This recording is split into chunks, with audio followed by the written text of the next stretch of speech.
termes des ordures que nous trouvons dans nos grandes villes, vraiment, c'est une honte. C'est une honte. Je peux demander à Madame le ministre. Oui.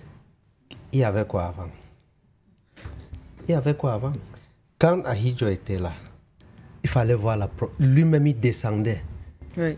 Ahidjo descendait dans les quartiers de la ville pour superviser, pour visiter, pour voir comment les choses se passent.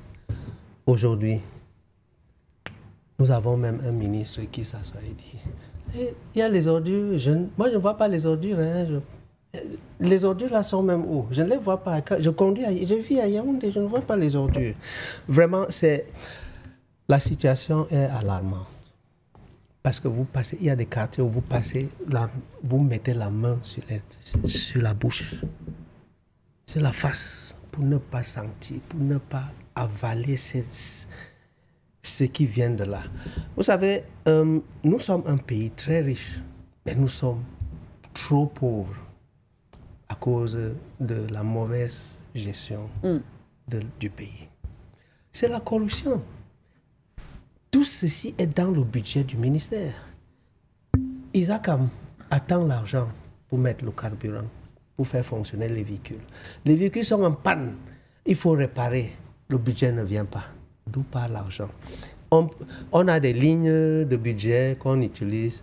Si on dit que le budget est fini, c'est pour cela qu'on n'a pas pu donner l'argent à Isakam. Mais il faut rappeler que ça ne date pas d'aujourd'hui. Oui. Cette plainte d'Isakam. Bien sûr.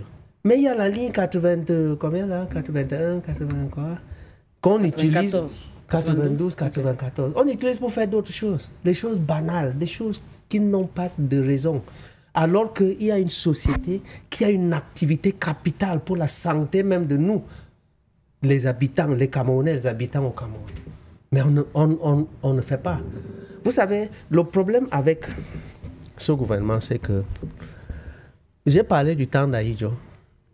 Quand Ahidjo quittait ce pays, la population était 2 fois, voire même 3 fois moins qu'aujourd'hui. Nous n'avons pas de statistiques de recensement. Comment est-ce qu'on peut prévoir que, bon, ici, Yaoundé est parti de, peut-être, je prends un chiffre banal, 500 000 à 5 millions. Si les statistiques là ne sont pas régulières, parce que le dernier recensement du Cameroun, c'était en 2004 ou 2000 combien? Et ça n'a même pas été publié. 5 ans après, ils ont sorti avec quelque chose, c'était 2005. À 5 ans après, ils ont sorti quelque chose qui ressemble au résultat, mais qui a été contesté depuis lors, rien. Rien n'a été fait. Comment est-ce que le ministère peut maintenant s'asseoir et prévoir que, non, si la population était à 500 000. Aujourd'hui, c'est 5 millions. Il faut 10 fois les services qu'on utilisait en 2005 aujourd'hui pour pouvoir ramasser tous ces ordures. Il n'y a pas. Est-ce que cela est fait par erreur? Non. Ça rentre dans la corruption. Ça rentre dans la corruption.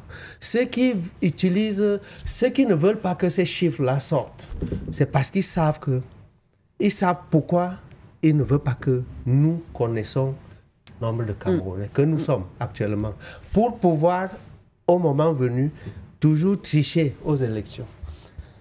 Nous parlons même de l'ECAM, par exemple. Ils ne publient pas la liste nationale. Ça fait aussi partie de cela. On ne connaît pas combien nous sommes. On ne peut pas savoir ce qu'il faut faire pour être en phase avec la croissance de la population et pouvoir les donner, et pouvoir mettre en place les services qui peuvent bien répondre à notre situation actuelle. Et c'est ça le problème au Cameroun. Et ce que nous disons, cette année-ci, c'est fini.